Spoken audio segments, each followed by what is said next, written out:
God being unfathomable because he's infinite. God, when we speak about perfection, is perfect in the absolute sense.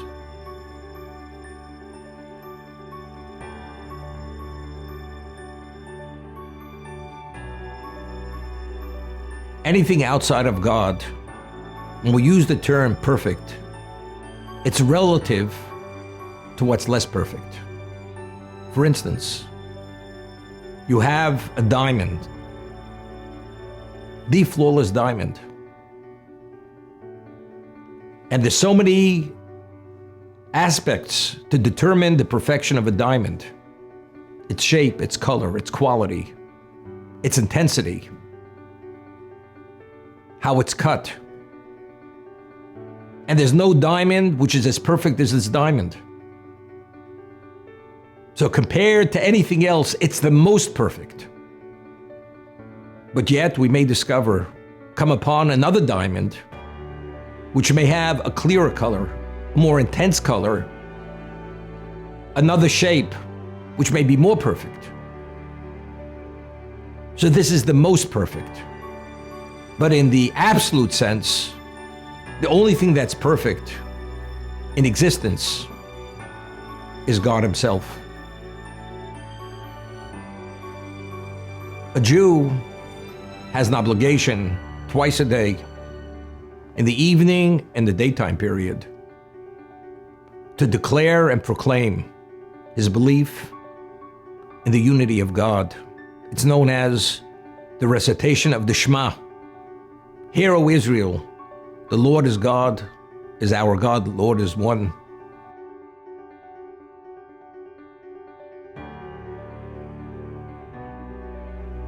That's an obligation on every Jew, twice a day. We have to declare our belief in his unity. Echad. Echad means one. Nothing exists outside of God.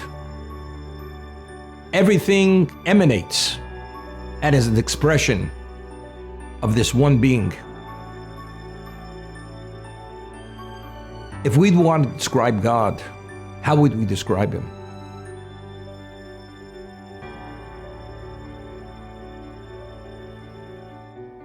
I had mentioned earlier, in the Hebrew language, there are many appellations for God. Many of them are known as the unpronounceable names of God. One is not permitted to enunciate the name in vain. It's a Torah violation. One is not permitted.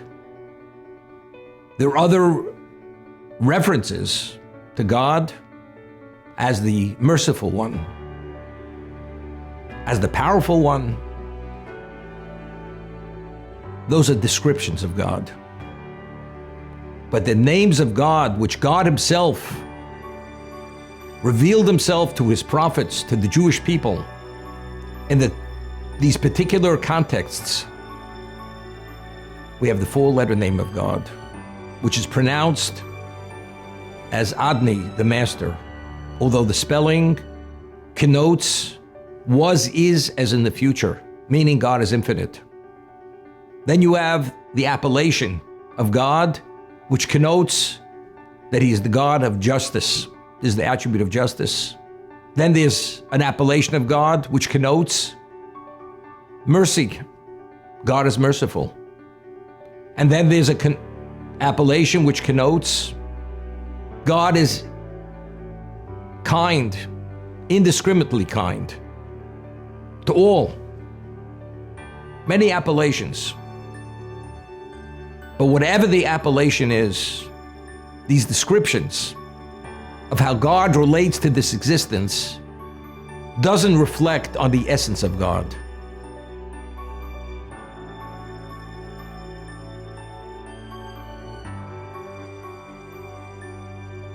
God is only revealing to us through the various appellations which he shared with us that we should have an understanding how he is relating to this existence. Before he created this existence, there was no existence. When he chose to create this existence, what is going to be his relevance and his relationship with mankind in this existence? So it is not a reflection when we say God is all powerful. That's in regard to the way God relates to this existence. He has unlimited mercy. He has compassion. He has unlimited givingness. That's only a relation to this existence. It's not a reflection on his essence of what he is. It's a decision he's made how he relates to this existence. In terms of human being who's compassionate, an expression of compassion is an indication that the human being possesses that characteristic of compassion. Conviction, understanding. It's always an indication of something which lies within the person. In regard to God, it's only how God has decided to relate to this existence. It's not his essence. When we say God is great, powerful, awesome, that's how he's related to this existence in these various contexts.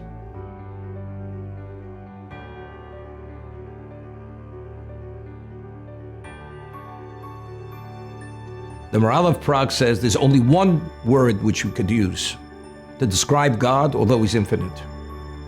God is one.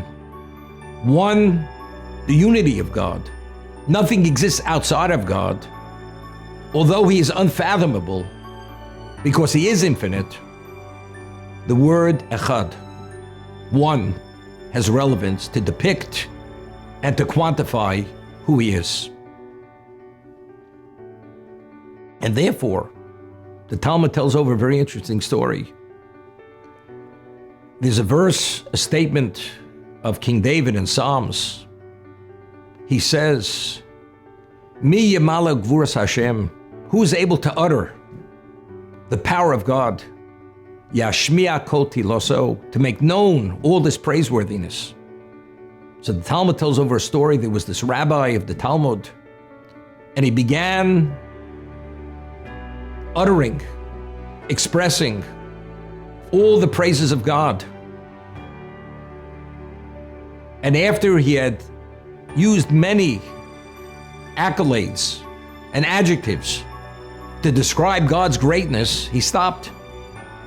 So the rabbi said to him, his teacher, you realize what you've just done? You've done something very disrespectful. So he says, I've just praised God with endless accolades, words of praise. In what way was I disrespectful? See, he said, since God is infinite, once you start praising God, you cannot stop. And if you stop, that's an indication what you did not say, God does not possess. And these are the words of David, King David in Psalms. Mi yamalu gvuras Hashem, who's able to utter the power of God, Yashmiya kol tiloso, to make known all his praiseworthiness. Therefore, we don't begin. We only express it within the context which God himself revealed himself, which is stated in the Torah itself. Okel hagodol hagibov hanoro. God is great, powerful, and awesome. Understanding the infinite characteristic of God, and we have relevance to that. It has many, many ramifications, which we will discuss. Coming upon new horizons of understanding of ourselves, because we're only here for that purpose.